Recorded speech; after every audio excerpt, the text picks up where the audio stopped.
بن کے رحمت یہ پھر چھا گیا، کیسے تجھ سے کروں سامنا، گر رہا ہوں ذرا۔ مولانا جلال الدین رومی لکھتے ہیں کہ حضرت داؤد کے زمانے میں ایک شریف النفس اور کمزور آدمی تھا، ہر وقت اللہ کے حضور یہ دعا کرتا تھا کہ مجھ غریب اور بے سہارا کو غیب سے روزی عطا فرما دے۔ بڑا شریف النفس آدمی تھا، لیکن یہ عجیب و غریب دعا کرتا تھا کہ بس اے اللہ مجھے محنت مشقت کی سختی سے بچا لے بس۔ اس کا دن رات کا یہی ورد تھا، اس کا یہ عمل ہر خاص و عام میں مشہور ہو چکا تھا کہ یہ آدمی یہی دعا کرتا ہے، شریف آدمی، اچھا آدمی، لیکن محنت سے بڑا جی چراتا ہے۔ لوگ طرح طرح کی باتیں کرتے تھے اس کے بارے میں۔ خدا نے ہر شخص کی روزی محنت اور مشقت کے راستے اتاری ہے، لیکن اسے دیکھو، لوگ کہتے تھے کہ ہاتھ پیر ہلائے بغیر خدا سے اپنا رزق طلب کرتا ہے۔ پیغمبر خدا کو دیکھو جنہیں اللہ نے معجزے بھی عطا کیے ہیں، خوش الحان ایسے کہ جن و انس چرند پرند تو ایک طرف، پہاڑ بھی ان سے زبور کی تلاوت سن کر جھوم اٹھتے ہیں، اتنی شان کے باوجود بھی وہ بغیر مشقت کے روزی حاصل نہیں کرتے۔ مگر اسے دیکھو، یہ ناکارہ انسان چاہتا ہے کہ اسے بیٹھے بیٹھے خزانہ مل جائے۔ لوگ سو باتیں کرتے تھے، لیکن وہ کسی کی پرواہ نہ کرتا، اپنی آہو زاری میں لگا رہتا۔ اس شخص نے دعاؤں اور رونے دھونے کی حد کر دی تو رحمت حق جوش میں آ گئی۔ ایک دن گھر کا دروازہ زور سے کھلا، ایک گائے اس کے گھر میں گھس آئی۔ فوراً گائے کو پکڑا، رسی سے اس کی ٹانگیں باندھی، بلا تاخیر اسے ذبح کر دیا۔ گائے کا مالک گلی کوچوں کی خاک چھانتا گائے کی تلاش میں ادھر آ نکلا۔ اس نے دیکھا گائے ذبح ہو چکی ہے، رونا دھونا شروع کر دیا، چلانا شروع کر دیا، ارے ظالم، یہ کیا غضب کیا، میری گائے ذبح کر ڈالی۔ دعا مانگنے والے نے جواب دیا، سنو بھائی، زیادہ چیخنے چلانے کی ضرورت نہیں ہے، بات یہ ہے کہ میں ایک عرصے سے اس دعا میں مصروف تھا کہ اے اللہ میرا رزق مجھ تک پہنچا دے۔ اللہ نے میری دعا قبول کر لی، تو میں نے اسے خدا داد سمجھ کر ذبح کر ڈالا۔ یہ سن کر گائے کے مالک نے اس شخص کو پہلے خوب مارا پیٹا، پھر اس کا گریبان پکڑ کر حضرت داؤد کی عدالت میں لے آئے۔ لوگوں نے گائے کے مالک کی باتیں سنی تو اسے حق بجانب قرار دیا کہ یہ صحیح ہے، حق پر ہے۔ مقدمہ حضرت داؤد کی عدالت میں پیش ہو گیا۔ پہلے گائے والے نے اپنا دعویٰ پیش کیا کہ اے پیغمبر خدا، میری گائے اتفاق سے اس شخص کے گھر میں جا گھسی، یہ خدا جانے کب سے تاک لگائے بیٹھا تھا، اس نے گائے کو پکڑا ذبح کر ڈالا۔ آپ کے سامنے میری فریاد ہے، اس سے دریافت کرے اس نے ایسا کیوں کیا۔ دعا مانگنے والے نے اپنی صفائی میں کہا کہ اس شہر کے سبھی لوگ مجھے پہچانتے ہیں، آج تک میں نے کسی کا مال مارا نہ چوری کی، نہ ہی ناجائز کسی کو پریشان کیا۔ میں اپنے مالک سے دعا کرتا رہتا تھا کہ بغیر محنت مشقت کے مجھے روزی دے۔ مسلسل دعاؤں کے بعد اللہ تعالیٰ نے میری آرزو سنی اور یہ گائے خود بخود میرے گھر میں گھس آئی۔ میں سمجھ گیا کہ مجھے رزق حلال بغیر محنت کے مل گیا ہے۔ میں نے اللہ کا شکر ادا کرتے ہوئے اس گائے کو ذبح کر ڈالا۔ حضرت داؤد نے سن کر فرمایا کہ ایسی معقول دلیل دے جس کی بنا پر تو نے گائے ذبح کی۔ اگر یہ پلیز یہ پرندے اگر ہٹا سکے تو میں ڈسٹربنس ہو رہی ہے۔ تیرے بیان سے تو یوں لگتا ہے کہ نہ تو گائے کے مالک نے تجھے گائے دی اور نہ ہی تو نے اس سے خریدی۔ دعا مانگنے والے کی آنکھوں میں آنسو آ گئے اور کہا اے پیغمبر خدا، آپ بھی وہی کہہ رہے ہیں جو دوسرے کہہ رہے تھے۔ اس نے آسمان کی طرف دیکھا اور کہنے لگا اے پروردگار، تو اپنے نبی کو حقیقت حال سے آگاہ فرما۔ یہ کہہ کر وہ دھاڑے مار مار کر رونے لگا۔ اس کی آواز میں ایسا درد تھا کہ سنگ موم ہو گئے۔ اللہ کے نبی کا دل بھر آیا۔ آپ نے گائے کے مالک سے کہا کہ اس کا فیصلہ ایک دن کے بعد کیا جائے گا۔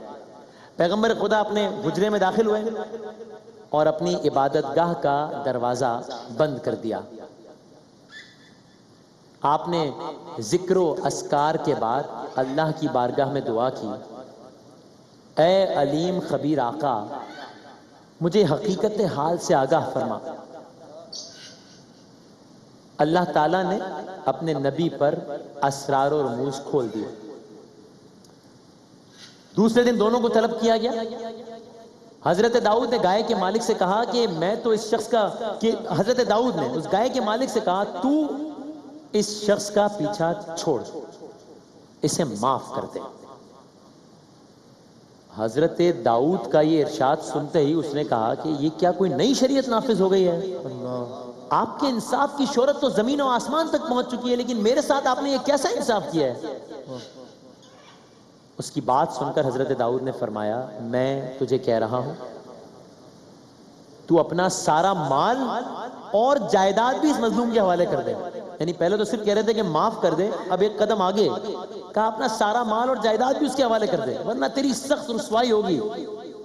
کچھ عجب نہیں کہ جو ظلم اور ستم تو نے کیے ہیں سب ظاہر ہو جائیں گے.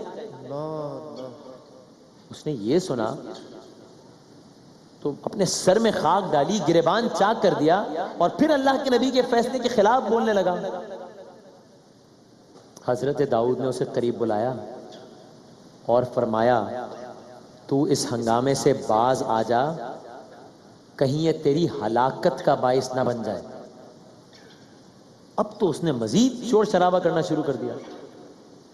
نہ صرف وہ بلکہ وہاں پر موجود تمام لوگ بھی حیران تھے کہ آج اللہ کے نبی نے یہ کیسا فیصلہ کیا ہے. ایک دو لوگوں نے تو کہہ بھی دیا کہ اے اللہ کے پیغمبر، یہ بات ہماری سمجھ سے باہر ہے کہ آخر کار بے قصور گائے والے پر اتنا عطاب کیوں، اور جس نے ناحق گائے پکڑ کر ذبح کر ڈالی اسے آپ نے بری کر دیا ہے. حضرت داؤد نے سوچا کہ شاید اب وہ وقت آن پہنچا ہے کہ اصل راز افشا کر دیا جائے.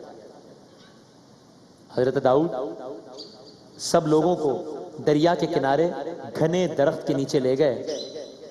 اللہ کے نبی نے لوگوں سے مخاطب ہو کر فرمایا کیا تم جانتے ہو اس درخت کے نیچے ایک آدمی کا قتل کیا گیا؟ تم نہیں جانتے، لیکن وہ سب کچھ جانتا ہے جس نے زمین اور آسمان کو پیدا کیا ہے. حضرت داؤد نے فرمایا کہ حقیقت یہ ہے کہ اس گائے والے نے اپنے آقا کو قتل کیا. یہ شخص، یہ گائے والا اصل میں اس مقتول کا زر خرید غلام تھا، یعنی اس نے اپنے آقا کو مار ڈالا. اس نے اپنے آقا کو قتل کر کے اس کے مال و دولت اور جائیداد پر قبضہ کر لیا، اور یہ مظلوم دعا مانگنے والا اسی مقتول کا بیٹا ہے جسے اس نے مار دیا.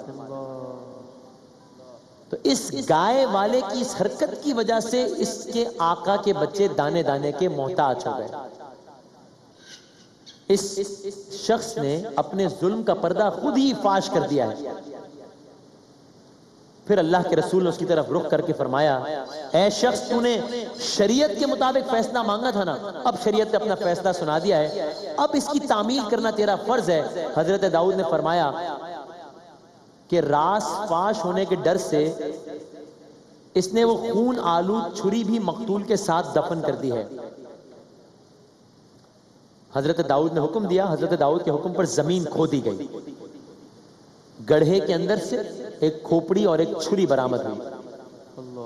اب گائے والا خوف سے تھر تھر کانپنے لگا. لوگوں پر سکتے کا عالم طاری تھا. سب سامنے آئے اور کہا اے خدا کے سچے پیغمبر، ہم سب فطری نابینا ثابت ہوئے، ہم نے آپ کی زبان مبارک پر اعتبار نہ کیا، آپ ہماری گستاخی معاف کر دیں. حضرت داؤد نے سب کو معاف کر دیا، لیکن اس قاتل کو سزائے موت سنا دی. اس واقعے اور حضرت داؤد کے قصے سے دو بڑے اہم سبق ملتے ہیں. ایک یہ کہ ظلم کو کتنا ہی چھپانا چاہیں ظلم نہیں چھپتا، جلد یا بدیر ظالم کے منہ پر تماچا بن کر لگتا ہے. اور دوسرا سبق یہ کہ ہم جتنے باشعور ہو جائیں، ہماری نگاہ ایک حد تک دیکھ سکتی ہے، لیکن نبی کی نگاہ تحت الثری سے لے کر عرش اولا تک دیکھ سکتی ہے. جو اب تک ہو چکا ہو اور لوگوں کو اس کی پہچان ہو اور اس کا علم ہو، اسے داؤد کہتے ہیں. اور جو قیامت تک ہونا اور لوگوں کو گمان نہ ہو اس کا جسے علم ہو اسے فخر داؤد کہتے ہیں۔ جس کے احترام میں لوگ معافی مانگیں اسے داؤد کہتے ہیں۔ جس کے عشق میں اویس قرنی اپنے سارے دانت توڑ دے اسے فخر داؤد کہتے ہیں۔ خدا جسے زیر زمین کا بتا دے وہ داؤد ہوتے ہیں۔ جنہیں خدا عرش بری پر بلا لے اسے فخر داؤد کہتے ہیں۔ جو فقط دلوں کی باتیں بتا دے وہ ہے داؤد، اور جو دلوں کی بتا کے دلوں کو ملا دے وہ ہے فخر داؤد۔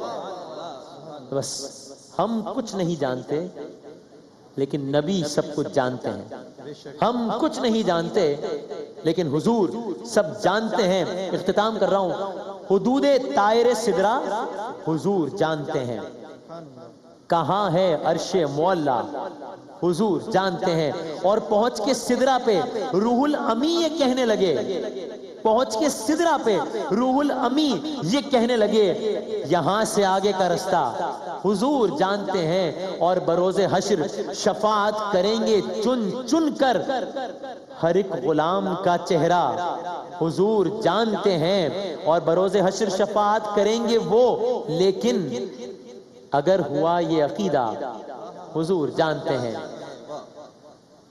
اور بلا بھی سکتے ہیں آپ اور آ بھی سکتے ہیں، بلا بھی سکتے ہیں آپ اور آ بھی سکتے ہیں کہ دوریوں کو مٹانا حضور جانتے ہیں۔ انہیں خبر ہے کہیں سے پڑھو درود ان پر، تمام دہر کا نقشہ حضور جانتے ہیں۔ اور میں اس یقین سے نکلا ہوں جانب طیبہ، میرے سفر کا ارادہ حضور جانتے ہیں۔ اور قیامت آئے گی کب ان کو علم ہے سرور، قیامت آئے گی کب ان کو علم ہے سرور، ظہور کن کا بھی لمحہ حضور جانتے ہیں۔ ایک وقفے کے بعد حاضر ہیں۔ ماہ رمضان یوں آ گیا، بن کے رحمت یہ پھر چھا گیا، کیسے تجھ سے